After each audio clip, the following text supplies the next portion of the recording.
Good morning, dearest brothers and sisters. It's Thursday morning. It's very dark and overcast here in Saskatchewan.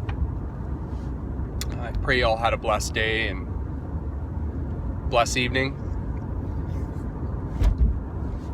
Built a closer relationship with our Father. So yeah, I put a couple more videos out yesterday, and I prayed you got something out of them for sure. And I guess what I want to say about them again, I just want to reiterate the fact that I'm not sharing these videos to try to freak anybody out, or that's not my intent at all, ever, you guys. Again, it's information.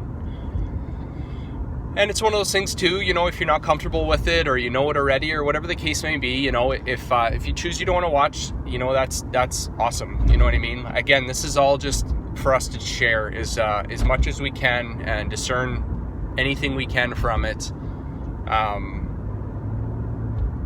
But it's been put on my spirit to continue to prepare. So, and that's what I feel like I'm doing right now, and by sharing, I believe it's been put on me to do my part, and so I'm going to adhere to that call, you guys, and I'm going to do everything in my power to. Sorry, that's even ridiculous how that saying. I'll do everything in my power, right? Right.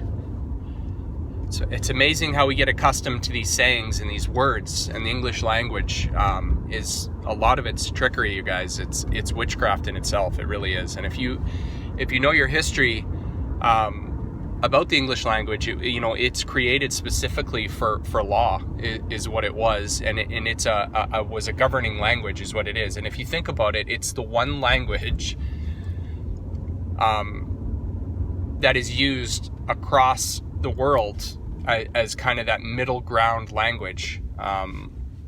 So for business, say you come from one part of the country and speak a certain language, and you have another country that speaks in another certain language, that universal language in the middle is English. So if you think about that theme of the one world even language, it kind of explains to you who designed English.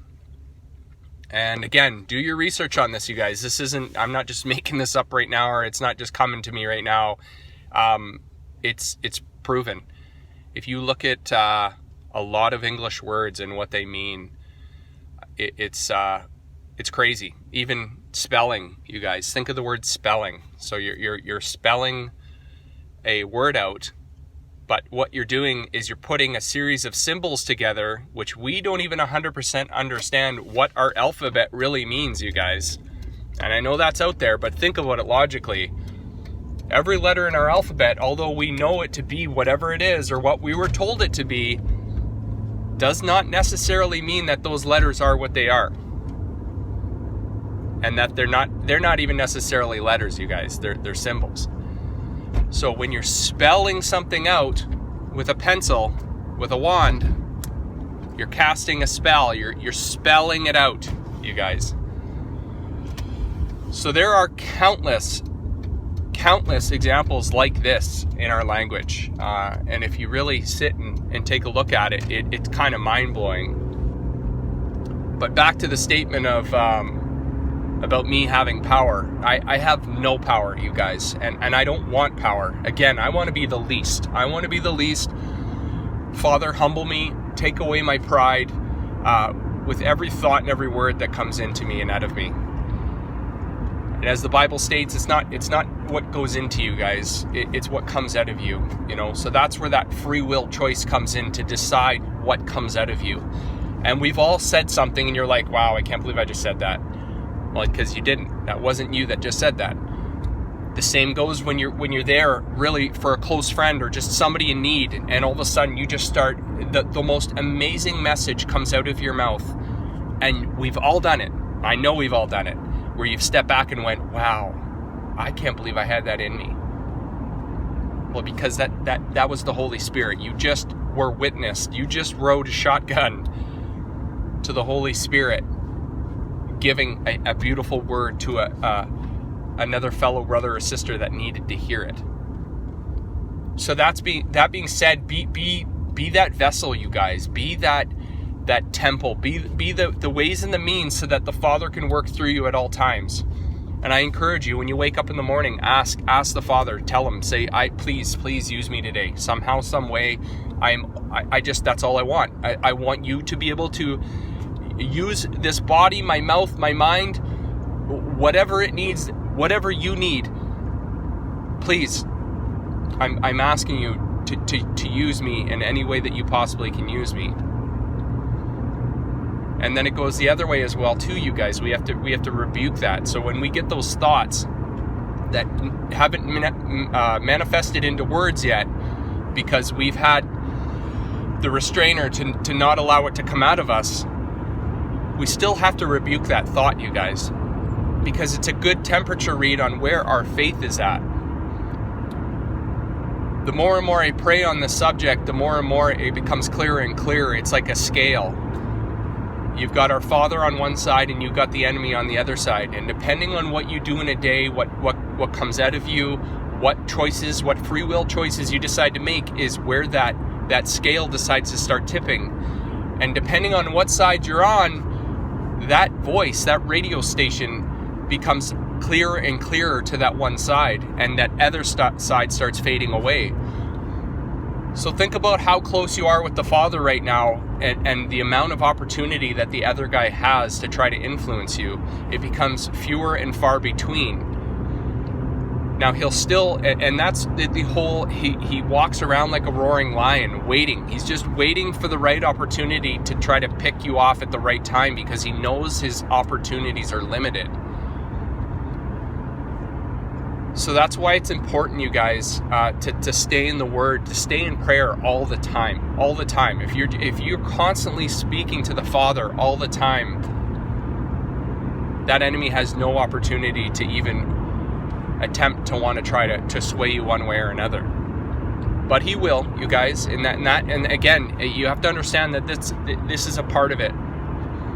It's a part. Tests are a part of life, and they're there for a reason. I just got news yesterday that my dad,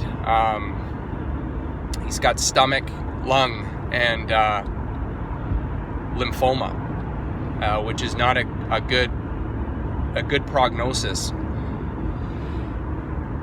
And I was upset yesterday, you guys. But I'm very, very thankful, because I'm at peace, you guys. It's my dad, and it's going to be tough. But I praise the Father that He's stripped me of worrying about whether I have control over it or not, or if I should have done things different. I'm speaking to you from a man right now that I'm ready, you guys. This is not only just a test for my father, but it's a test for me. It's a test for my family. It's a test for everybody that hears about the situation, you guys. And that is, how amazing is that? And I was praying on it, and the Father gave it to me as, think about it as that lesson as being a small stone. And you throw that stone in the water, and just the ripples go on and on and on and on and on. That is the power of our Father's lessons. One little stone, one little situation can amplify and ripple so far and so large a way. That is the purpose of it. So that's why we have to be thankful when we're shown a lesson, you guys, because it means He loves us so much that He wants to give us another opportunity to hone our spirit, you guys, to forge that armor, to purify our spirits. It's when those lessons stop coming in, that's when you really need to worry, you guys. That's when you need to take a step back and go, okay, what's going on here? So I'm very thankful. I praise the Father.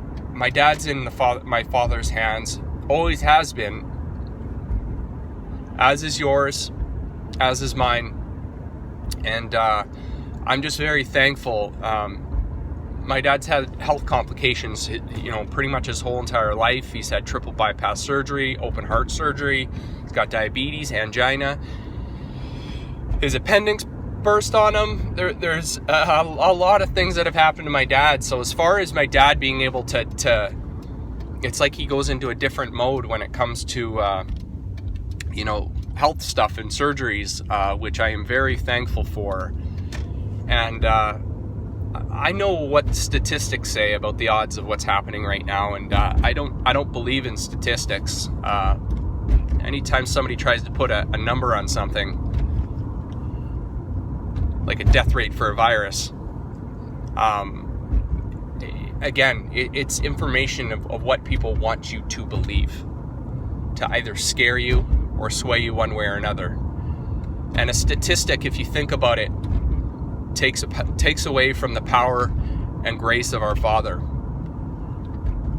Because never say never, always say always.